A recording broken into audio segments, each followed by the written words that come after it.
नंतरची शिवसेना उद्धव साहेबांची याची वाट लावण्याचं जर कोकणात तुम्ही काम केलं असेल तर ते म्हणजे विनायक राऊत साहेबांनी. तर मागच्या लोकसभेच्या पालघर निवडणुकीमध्ये फर्न हॉटेलच्या हायवेच्या वरती अनेक मोठी डील झाली. त्याच्यात विनायक राऊत साहेब तुम्ही किती पैसे घेतले हे लोकांना सांगा. देवेंद्रजी तर माझे अत्यंत कौटुंबिक जवळचे मित्र आहेत, गेली 40 वर्ष.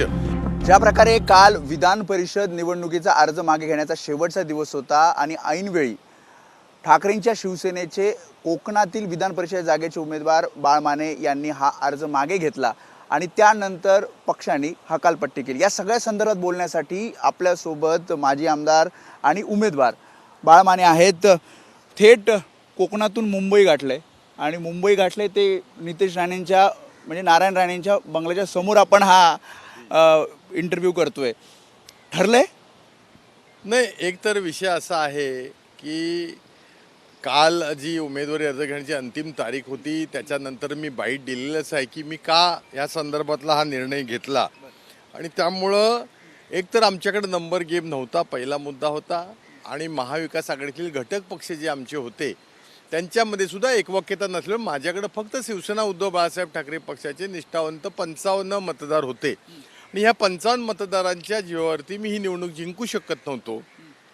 तर म्हटलं तर दुर्दैवानं 99ला मी आमदार होतो सुदैवाने, पण त्याच्यानंतरच्या प्रत्येक निवडणुकीमध्ये माझा पराभव झाला. मला पक्षानं उमेदवारी दिली. 2014ला तर नरेंद्र मोदी साहेब माझ्या प्रचाराला आले होते रत्नागिरीला. पण आधी हे कळलं नाही का जेव्हा उमेदवारी घेताना, कारण तुम्ही महाविकास आघाडीचे पहिले अधिकृत उमेदवार म्हणून जाहीर झाला होता? हो ना, म्हणून ऐका, त्यामुळं काल मी ह्या संदर्भातलं असं बाईट दिलेलं होतं की या ठिकाणी घोडेबाजार खूप मोठ्या प्रमाणात सुरू झाला होता.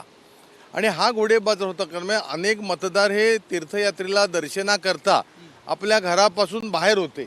आणि त्यामुळे मला त्या ठिकाणी असं झालं की परत असा कमी म्हणजे नुसती 55 मतं मिळून पराभव होणं हे काही माझ्या दृष्टीनं राजकीय करिअरला चांगलं नव्हतं. म्हणून मी वरिष्ठांशी बोलून या संदर्भातला उद्धव ठाकरेंशी बोलला होतात की असा असा इश्यू होतोय? नाही, साहेबांचं माझं बोलणं झालं नव्हतं, परंतु अन्य आज मी नाव घेणं उचित नाही, पण जे वरिष्ठ पदाधिकारी आहेत, सचिव पातळीवरचे जे आहेत काही मंडळी, काही विधान परिषदेचे आमदार आहेत, अशा लोकांशी मी वस्तुस्थितीची कल्पना दिली होती. भास्कर जाधवांशी बोललात का? कारण भास्कर जाधव आपले साडू आहेत. भास्कर जाधव सुद्धा मुंबईत होते. माझं या संदर्भातलं बोलणं झालं नव्हतं, परंतु काही पदाधिकाऱ्यांना आज नाव घेणं उचित नाही, मी त्या सूचना दिली. पण तू काल मला तर खरं सगळ्यात महत्त्वाची प्रतिक्रिया दिली की काल ही सगळी झाल्यानंतर संजय राऊत साहेबांची स्टेटमेंट आलं की बाळ माने यांना आम्ही पक्षातून त्यांची हकालपट्टी करण्यात आलेली आहे. इथपर मी समजू शकतो, पण त्याच्यानंतर विनायक राऊत हे परत डबल कसे येतात? दोनदा हकालपट्टी कशीला? एकदा जर संजय राऊतांनी सांगितलंय याचा अर्थ हा सगळा जो विषय आहे, खरं तर मी 2024ला ज्या वेळेला शिवसेनेमध्ये प्रवेश केला त्यावेळेला आदरणीय उद्धव साहेबांनी माझी चर्चा केली आणि त्यांनी मला निमंत्रण दिलं आणि म्हणून मी शिवसेना उद्धव बाळासाहेब पक्षातून लढलोय. आणि त्यावेळेला सुद्धा ह्या विनायक राऊत साहेबांना अन्य लोकांची सेटिंग करायचं होतं त्यांना त्या ठिकाणी, आणि मला उमेदवारी द्यायची नव्हती. 10 कोटी रुपये घेतले आणि अर्ज मागे घेतला. खरं आहे, विनायक राऊत साहेब खरं तर ते बोलणं बरोबर नाही आहे, परंतु जसा एखादा डोमकावळा असतो त्याप्रमाणे ते काल आले टी व्हीवरती. काल जर संजय राऊत साहेबांनी सांगितलं तर तुम्हाला बोलण्याचा आणखीन अधिकार काय आहे की तुम्ही संजय राऊत साहेबांपेक्षा मोठे आहात का? संजय राऊतांनी सुद्धा थोड्या वेळापूर्वी ट्विट करत म्हटलं की 150 कोटीचा व्यवहार झाला या 3 जागांसाठी आणि महायुतीकडनं या उमेदवारांनी पैसे घेतले. नाही, मी थोडं विनायक राऊत यांच्याबद्दल बोलतो. तर हे विनायक राऊत हे 2014 साली आमच्यामुळे पहिल्यांदा खासदार झाले आणि त्यानंतर 10 वर्षात कोकणामध्ये शिवसेना एकंडित असलेली आणि नंतरची शिवसेना उद्धव साहेबांची ह्याची वाट लावण्याचं जर कोकणात तुम्ही काम केलं असेल तर ते म्हणजे विनायक राऊत साहेबांनी. त्यामुळं साध्या पदाधिकारीचं पत्र देण्यासाठी सुद्धा हे पैसे घेत आहेत. एवढंच नाही तर मागच्या लोकसभेच्या पालघर निवडणुकीमध्ये फर्न हॉटेलच्या हायवेच्या वरती अनेक मोठी डील झाली. त्याच्यात विनायक राऊत साहेब तुम्ही किती पैसे घेतले हे लोकांना सांगा. आणि त्यामुळं भ्रष्टाचाराच्या गोष्टींनी पैशाच्या गोष्टी लोकसभेच्या निवडणुकीच्या आपल्या निवडणूक सिंधुदुर्ग रत्नागिरीची निवडणूक मतदान पहिल्यांदा झालं, मध्ये गॅप होती आणि नंतर पालघरचं मतदान होतं. हा सिक्वेन्स जर आठवला तर आपली निवडणूक आपण उमेदवार तुमचं पालघरला फन हॉटेलवर आहे काय? त्यावेळेला त्यांनी कोट्यवधी रुपये घेतले आणि तिथला पालघरचं शिवसेना मतात गेलेला जो खासदारकीचा उमेदवार ज्या महिला होत्या त्यांचा पराभव संजय राऊत साहेबांनी केलेला आहे. ज्या प्रकारे आपण ज्या प्रकारे आपण बघितलं की ज्या प्रकारे आपण बघितलं तुम्ही म्हणताय की विनायक राऊतांवर तुम्ही परत आरोप करतायत, पण या सगळ्यामध्ये महत्त्वाचं म्हणजे उद्धव ठाकरेंशी तुम्ही म्हणतायत की चर्चा केली नाही. असं असताना मग थेट हकालपट्टी करणं, तुम्ही आज आता थोडा वेळापूर्वी ट्विट पण केलं. ट्विटमध्ये तुम्ही म्हटलं की मनाच्या घरामध्ये संशय आला की मग काहीच पुढे होऊ शकत नाही. खरं आहे की कुठल्याही गोष्टीत एखाद्या गोष्टीवर काही एखाद्या कार्यकर्त्यानं चुकीचं केलं असेल तर श्रेष्ठींचं मत असेल तर पहिल्यांदा त्याला शोकॉज नोटीस दिली पाहिजे, त्याला बोलवलं पाहिजे, वस्तुस्थिती समजून घेतली पाहिजे. आज तुम्ही तिथे बसून उद्धवजींचा गैरसमज करता आणि उद्धवजींना फसवता, असं प्रत्येक माणसाला, प्रत्येक नेत्याला, कार्यकर्त्याला तुम्ही जर हकालपट्टी केलं तर तुमच्याकडे राहणार आहे काय? आणि त्यामुळे माझं तुम्ही संपर्क साधण्याचा प्रयत्न केला? हो, मी फोन पण केले होते, संपर्काचा प्रयत्न केला होता, मातोश्रीशी केला होता. उचलले नाही? हां, त्या कदाचित ते बिझी असतील, कामात असतील, अशातला भाग नाही. परंतु या ठिकाणी हकालपट्टी करण्यामध्ये माझं तर उलटं म्हणणं आहे. ह्यांनी शिंदे सेनेकडे सुपारी घेतली की शिंदे सेनेला कोकणामध्ये बाळमानी नको आहे आणि त्यामुळे विनायक राऊत हे शिंदे सेनेचे भाट आहेत आणि त्यामुळं त्यांना शिवसेनेला चॅलेंज देणारा नेता कार्यकर्ता कोकणामध्ये नको आहे. आणि माझ्या निवडणुकीमध्ये सुद्धा विधानसभेच्या ह्याच विनायक राऊत साहेबांचा लाडका जिल्हा प्रमुख, लाडका तालुका प्रमुख, 4 उपतालुका प्रमुख, 5 विभाग प्रमुख ह्यांनी माझं काम केलं नाही जगजाहीर आहे. आणि माझी निवडणूक झाल्यानंतर ह्यांनी शिंदे सेनेमध्ये प्रवेश केला. हे कोणाच्या सांगण्यात प्रवेश केला? तर हे विनायक राऊत साहेबांच्या सांगण्यात प्रवेश केला. माझी सुनबाई नगरपालिकेला थेट उभी राहिली होती, त्यावेळेला सुद्धा ह्यांनी आम्हाला तिकीट नको, राष्ट्रवादीला द्या. आणि आता पण तुम्हाला सांगतो, हे महाविकास आघाडीमध्ये ही सीट विनायक राऊत शेका पक्षाला द्या म्हणत होते. ते हेच म्हणतायत की शेकाप पक्षाला माघार घ्यायला आम्ही लावली आणि यावेळी मागेचा भाग आहे. मुळात शेका पक्षानं फॉर्मच नाही भरला पाहिजे होता, कारण ते जर महाविकास आघाडीमध्ये आहेत. आणि जेव्हा महाविकास आघाडीची बैठक झाली तेव्हा मी सगळ्यांची नावं घेत नाही, महाआघाडीचे नेते होते, त्यांनी फोन केला जयंतराव पाटील साहेबांना की तुम्ही घेता का उमेदवारी? तर म्हणाले आम्ही घेत नाही, माझी तब्येत बरी नाही. संजय राऊतांच्या आरोपावर तुम्ही काय म्हणता? 150 कोटी वेगवेगळ्या ठिकाणी वाटप झाले, उमेदवारांना अर्ज मागे घ्यायला लावले असं ते म्हणतात. असं असेल तर माझी राऊत साहेबांना विनंती आहे, राऊत साहेब माझं म्हणणं, तुम्ही जबाबदार आहात, कुठे काय बोलावं आणि काय हा चेष्टेचा विषय आहे. असे काय खिरापतीसारखे कुठे पैसे असतात का? काही गोष्ट नीतीची असतात, वास्तवाची असतात. आता त्या ठिकाणी जर पराभव दारुण होऊन जर पक्षाची हानी झाली असती ती किती कोटीच्या वर गेली असती? त्याच्यापेक्षा यशस्वी माघार घेणं राजकारणामध्ये शहाणपणाचं असतं.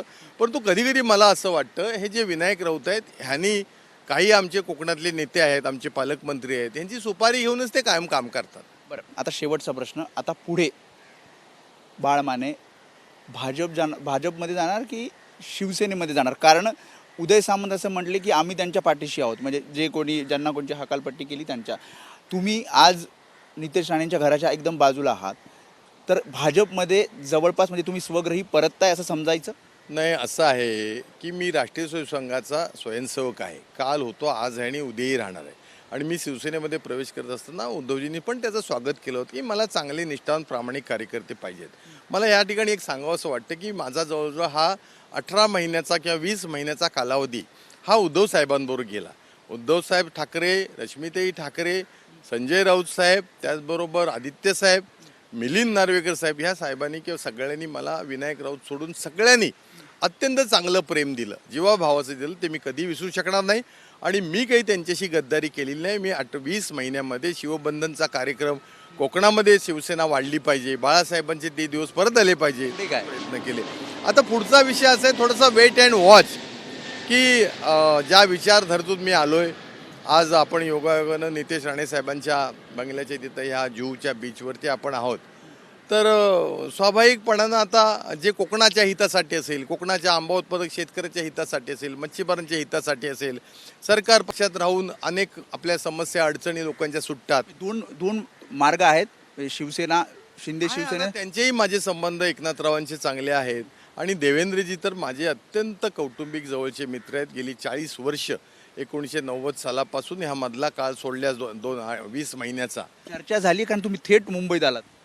नाही, चर्चा ह्या होतच असतात राजकारणामध्ये. ते तर राज्याचे मुख्यमंत्री आहेत, उद्याचे देशाचे पंतप्रधान नेतृत्व आहेत. नितेश राणेंसोबत अर्ज मागे घ्यायला गेला, त्याच्यामुळे नाराजी उफाळून आली काही नेत्यांची, ठाकरेंची, शिवसेना, असं कळतंय. नितेश राणेंसोबत तुम्ही महायुतीच्या नेत्यांसोबत अर्ज मागे घ्यायला गेलात. आता असं समजायचं की लवकरच बाळ माने हे भाजपमध्ये प्रवेश करतील स्वग्रही परत. पाहूया, वेट अँड वॉच. शेवट असं आहे की मी 40 वर्ष सामाजिक राजकीय क्षेत्रात काम केलेलं आहे. मी राष्ट्रीय संघाचा स्वयंसेवक आहे. ज्या ठिकाणी आपल्या कोकणातल्या जनतेचं भलं करण्याकरता किंवा विकास करण्याकरता जे काय आवश्यक असेल त्याचा निर्णय घेऊ. तो पण वेट अँड वॉच. आज उद्यामध्ये निर्णय होईल कारण तुम्ही थेट मुंबईत आलात. नाही, आता मुंबई ही महाराष्ट्राची देशाची राजधानी आहे. सगळं राजकारण इथं फिरत असतं आणि त्यामुळं माझं तर म्हणणं थोडंसं वेट अँड वॉच. शेवट देवेंद्रजी फडणवीस हे महाराष्ट्राचे मुख्यमंत्री आहेत. पक्षाचे ते सर्वेसर्वा नेते आहेत. ते काही जो निर्णय घेतील ते ते झालंय तिथपर्यंत मेसेज गेलाय की तुम्ही इच्छुक आहात पुन्हा यायला. नाही, मुळातच आता ज्या वेळेला ह्या संदर्भात नितेश राणे साहेबांनी माझा संपर्क साधला आणि त्यावेळेला देवेंद्र साहेबांचा सुद्धा आम्ही संपर्क साधला होता आणि त्यांचंही म्हणणं असं होतं की 55 मतं घेऊन तू का उभा राहतोस, तू तुझं फडणवीसांकडनं हा मेसेज होता. राजकीय करिअर तुझं त्याच्यामध्ये चांगलं होणार नाही म्हणून शिवसेनेच्या काही नेत्यांशी सुद्धा विधान परिषदेचे असलेले देवेंद्रजींनी संपर्क साधला होता की तुम्ही बाळमानेसारखा चांगला कार्य करताय, त्याला तुम्ही का असं हे करताय, लावताय की इथं पराभव तर नक्की होणार आहे. आणि त्यामुळं शेवट कसं आहे राजकारणामध्ये, म्हणजे तुम्ही फडणवीसांचं ऐकलं, 100% ऐकलं आणि भविष्यामध्ये सुद्धा ऐकणार. याचा अर्थ तुम्ही भाजपमध्ये प्रवेश करा. तुम्ही म्हणताय की देवेंद्र फडणवीसांचं ऐकणार, उद्धव ठाकरेंनी हकालपट्टी केल्यानंतर देवेंद्र फडणवीसांचं ऐकणार, याचा अर्थ तुम्ही. नाही, उद्धव साहेबांनी सुद्धा हकालपट्टी करण्याचं खरं तर कारण काही नाही आहे. हे जे डोमकावळे आहेत विनायक राऊत, हे त्यांचे कान चावत असतात सातत्यानं आणि संघटनेची त्यांनी वाट लावली आणि त्यामुळं उद्धवजी बिचारे साधे आहेत. त्यांना हे कॉर्नर करतात आणि ह्यांच्या तोंडातलं त्यांच्या तोंडात वदवतात आणि करतात. मला अजूनही हिंदुत्व सम्राट बाळासाहेब ठाकरे साहेबांवर अत्यंत श्रद्धा आहे आणि उद्धव साहेब आणि रश्मी साहेब वहिनी ही अत्यंत खूप चांगली माणसं आहेत. फडणवीसांची वेळ घेतलेली आहे मुख्यमंत्र्यांनी. आता त्यांनी दिली, त्यांनी बोलवलं तर वेलकम, स्वागत आहे. त्यामुळे बाळ माने यांनी विस्तृतपणे हा सगळा संवाद साधलेला आहे आणि त्यांनी सांगितले की यापुढे सुद्धा देवेंद्र फडणवीसांचं मी ऐकेल आणि त्यानुसार आपण जसं बघितलं की त्यांनी सांगितलं की या सगळ्याचा विचार केला जाईल, चर्चा सुरू आहे. मात्र त्यांच्या बोलण्यातून एक दिसतंय की पुढचा मार्ग बाळ माने यांचा भाजपसोबत असेल, ते पुन्हा एकदा स्वग्रही परततील असं दिसतंय. कॅमेरामॅन अजित कदमसह मी वेदांत ने, एबीपी माझा, मुंबई. एबीपी माझा, उघडा डोळे बघा नीट.